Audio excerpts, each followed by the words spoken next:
చిత్తూరు జిల్లా గంగవరం మండలం పత్తికొండ గ్రామానికి చెందిన ఏపీఎస్ఆర్టీసీ డ్రైవర్ దినేష్ కుమార్ శనివారం సాయంత్రం 6 గంటల ప్రాంతంలో తెలిసిన సమాచారం మేరకు డ్యూటీ దిగి ఇంటికి నడుచుకుంటూ వెళ్తుండగా పెద్ద చల్లారిగుంటకు చెందిన 7 మంది యువకులు విచక్షణారహితంగా తల కాళ్లపై దాడి చేసి తీవ్రంగా గాయాల పాటు చేశారు. ఇక కుట్లు కూడా పడ్డాయని ఆవేదన వ్యక్తం చేశారు.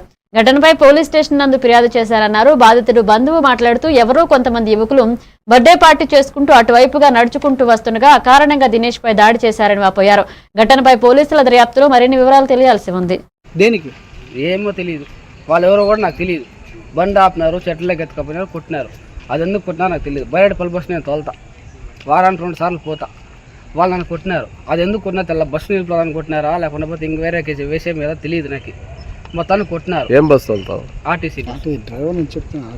APSRTC driver. ఓకే, ఇంతమంది ఏమైనా కక్షలు ఉన్నాయా? ఇంతమంది వాళ్ళు ఎవరో కూడా నాకు తెలియదు. వాళ్ళ పేర్లు ఏమైనా తెలుసా? పేర్లు కూడా నాకు తెలియదు. నీకు వాళ్ళు నాకు తెలియదు. డ్యూటీ దిగేసి ఇంటికి వస్తాను నేను. కంప్లైంట్ ఇచ్చారా? కంప్లైంట్ ఇచ్చిన, కంప్లైంట్కి ఇచ్చినాము. వాళ్ళు పట్టుకొచ్చినారు. ట్రీట్మెంట్ కూడా వాళ్ళే చేపిస్తున్నారు. అంతా జరిగింది. మొత్తానికి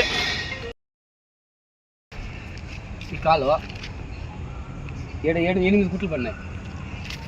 దీనికి బాటిల్తో కొట్టినారు. అది ఎందుకు కొట్టినారు అని తెలియదు. బర్త్డే పార్టీ అంటున్నారు, కొంతమంది అట్ట అంటున్నారు, కొంతమంది ఏమేమి చెప్పినా పిల్లోని వాళ్ళది బర్త్డే పార్టీ అంట. వాళ్ళు 7-8 మంది అంట. ఈయన కొట్టాల్సిన అవసరం ఏమి? అదే అర్థం కాలేదు సార్ మాకు. అంటే ఆ పార్టీలో ఇతను లేదా? వాళ్ళు ఎవరో తెలియదు. మీరు డ్యూటీ చేసుకొని ఇంటికి వస్తా అన్నాడు.